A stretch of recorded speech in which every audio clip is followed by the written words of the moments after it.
Marine का आपको सीधे सीधा दिखेगा कि इसमें बहुत ही बड़ी खाई होगी और वो बहुत ही बड़ी खाई में पूरा सेक्टर डूब रहा है। पाकिस्तान में सस्ता डीजल मिल रहा है मछुआरे को, श्रीलंका में जाओ तो वहां पे उनको सस्ता डीजल मिल रहा है कंपेरेटिवली इंडिया के, और हम भी वही धंधा कर रहे हैं, पर हमको वो महंगा पड़ रहा है।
फिशिंग की अभी जो बोट है वो फिशिंग में नहीं जा रही है।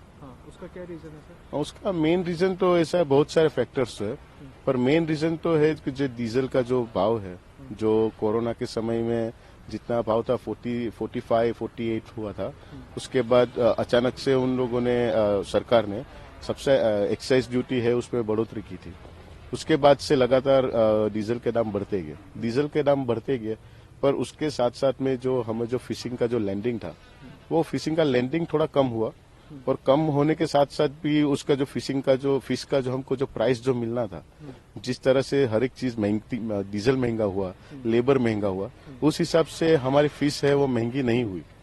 तो वो जो इकोनॉमिकल जो बैलेंस हमारा जो होना चाहिए था कि हम बिजनेस को सर्वाइव कर सके, वो अभी बहुत ही हमारे लिए कठिन हो गया। एक्सपोर्ट कम नहीं हुआ है। एक्सपोर्ट इसलिए कम नहीं हुआ है कि जो हमारा जो मरीन सेक्टर है, मरीन का फिशिंग है, उसका बोटो जाने का कम हो गया, लैंडिंग कम हो गया। फिर भी यहाँ पे मरीन एक्सपोर्टर्स है वो कम इसलिए नहीं हुआ है क्योंकि वो लोग यहाँ पे आसपास में जो एक्वाकल्चर का जो वहां से श्रिम्स निकलता है, मेनली वेनामी श्रिम्स जो आती है वो एक्वाकल्चर से आती है, पर उसको एक्सपोर्ट करती है मरीन फिश कंपनीज। एक्सपोर्ट कर जी कंपनी है वो मरीन के नाम पे एक्सपोर्ट करते हैं। तो उससे मरीन फिशरमैन को जो ट्रेडिशनली जो दरिया में फिशिंग करता है उसको कोई बेनिफिट नहीं हुआ है। ऑन पेपर आपको दिखेगा कि आपका एक्सपोर्ट तो कम नहीं हो रहा है, तो आप किस बात का कंप्लेन कर रहे हो? हमारा एक्सपोर्ट भले कम ना हुआ, पर जो मरीन का जो एक्सपोर्ट था वो कम हुआ है। एक्वाकल्चर का एक्सपोर्ट ऐड हुआ है, इसलिए स्टेबल दिख रहा है आपको। अगर आप एक्वाकल्चर का अगर आप उसको अलग सेक्टर में देखो तो मरीन का आपको सीधे सीधा दिखेगा कि इसमें बहुत ही बड़ी खाई होगी, और वो बहुत ही बड़ी खाई में पूरा सेक्टर डूब रहा है। और ये डूबने से बचाने के लिए गवर्नमेंट बहुत कुछ कर सकती है और करना चाहिए। अब क्या करना चाहिए गवर्नमेंट को आपके हिसाब से? गवर्नमेंट को जो हमारा मेन खर्चा है एक डीजल का।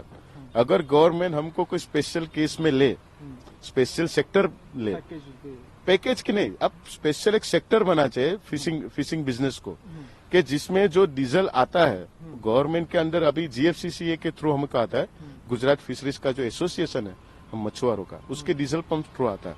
गवर्नमेंट उसमें इंटरवीन करके उसमें स्पेसिफिकली हमको भाव कम करके दे कि ये फिशिंग इंडस्ट्री में ही जाएगा ये डीजल, तो उसको ये कम भाव में जाएगा।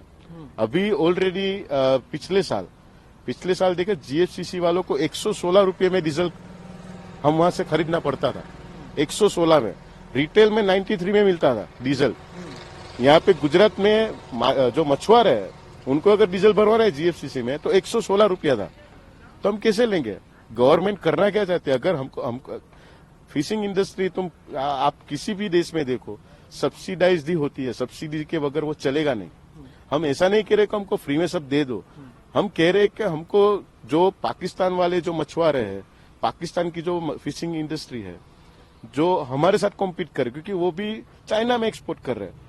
यहाँ के इंडिया के जो मछुआरे जो है उनकी मच्छी भी चाइना में एक्सपोर्ट हो रही है, अगर वहां पे ईरान में उनको सस्ता डीजल मिल रहा है, पाकिस्तान में सस्ता डीजल मिल रहा है मछुआरे को, श्रीलंका में जाओ तो वहां पे उनको सस्ता डीजल मिल रहा है कंपेरेटिवली इंडिया के, और हम भी वही धंधा कर रहे हैं, पर हमको वो महंगा पड़ रहा है, तो हम फॉरेन मार्केट में सर्वाइव कैसे करेंगे।